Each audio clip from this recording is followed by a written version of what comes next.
viewers, உணவு நலம் சேனலுக்கு உங்களை வரவேற்கிறோம். எங்களுடைய சேனலை நீங்க சப்ஸ்கிரைப் பண்ணலனா சப்ஸ்கிரைப் பண்ணிடுங்க. அது மட்டும் இல்லாம பக்கத்துல இருக்க பெல் சிம்பலையும் கிளிக் பண்ணிடுங்க. ஹலோ ஃப்ரெண்ட்ஸ், இன்றைக்கி நம்ம வீடியோ வழியாக என்ன தெரிஞ்சுக்க போகிறோம் அப்படின்னு கேட்டிங்கன்னா, எல்லாருக்கும் முந்திரி பருப்புனா ரொம்ப பிடிக்கும். முந்திரி, பாதாம், பிஸ்தா பருப்பு இதெல்லாம். அதுவும் அம்மா பாயாசத்துக்கு எடுத்து வச்சாங்க, பொங்கலுக்கு எடுத்து வச்சாங்கன்னா ஃபஸ்ட்டு பாதி அள்ளி வாயில் போட்டது நம்மளாக தான் இருக்கும். இந்த முந்திரி பருப்பை எப்படிலாம் சாப்பிடலாம், எப்படி சாப்பிட்டா அதில் இருக்கிற சத்துக்கள்லாம் நம்மளுக்கு கிடைக்கும் அப்படிங்கிறதான் இன்றைக்கி நம்ம வீடியோ வழியாக தெரிஞ்சுக்க போகிறோம். வாங்க தெரிஞ்சுக்கலாம். பாதாம், நட்ஸ், வேர்க்கடலை இதில் ஏகப்பட்ட ஊட்டச்சத்துக்கள் அடங்கியிருக்குங்க. இது எல்லாருக்குமே தெரிஞ்ச விஷயம். ஆனால் பருப்புக்கெல்லாம் மந்திரியாக இருக்கக்கூடிய இன்னொரு பருப்பு வகை தாங்க முந்திரி. முந்திரி சாப்பிட்றதுனால நம்ம உடலில் இருக்க கெட்ட கொழுப்புகள் வெளியேறி இதயம் ஆரோக்கியமாக இருக்குமா. அது மட்டும் இல்லாமல் உடலுக்கு தேவையான நல்ல கொழுப்புகளை இது வாரி வழங்குதுங்க. அதுக்கப்புறமா தெரிஞ்சோ தெரியாமலையோ பீச்சில் கடலை போடுறதுக்கு காரணமாக இருக்கிற வேர்க்கடலை, முட்டை, மாமிசம், காய்கறிகளை விட இதில் தான் அதிக புரதம் நிறைஞ்சிருக்கிறதா சொல்கிறாங்க.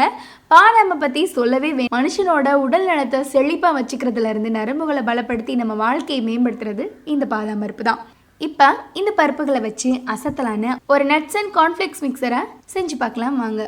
இந்த 5 மினிட் ஸ்நாக்ஸுக்கு தேவையான இன்க்ரீடியன்ட்ஸ் என்னன்னு கேட்டிங்கன்னா, பாதாம் 100 கிராம், முந்திரி 100 கிராம், வேர்க்கடலை 100 கிராம், கிஸ்மிஸ் 100 கிராம், கார்ன்ஃப்ளேக்ஸ் 200 கிராம், பொட்டுக்கடலை 100 கிராம், அப்புறம் உப்பு 1 டீஸ்பூன், சில்லி பவுடர் 1 ஸ்பூன், எண்ணெய் தேவையான அளவு இதெல்லாம் எடுத்து ரெடி பண்ணிக்கோங்க. இப்போ இதோட செய்முறை எப்படி அப்படிங்கிறத தெரிஞ்சுக்கலாம். ஃபஸ்ட்டு பாதாம், முந்திரி, வேர்க்கடலை, கிஸ்மிஸ், பொட்டுக்கடலை இதெல்லாத்தையும் எண்ணெயில் பொரித்து இந்த பொருளை எண்ணெயிலேருந்து ஃபில்ட்ரு பண்ணி தனியாக வச்சுக்கோங்க.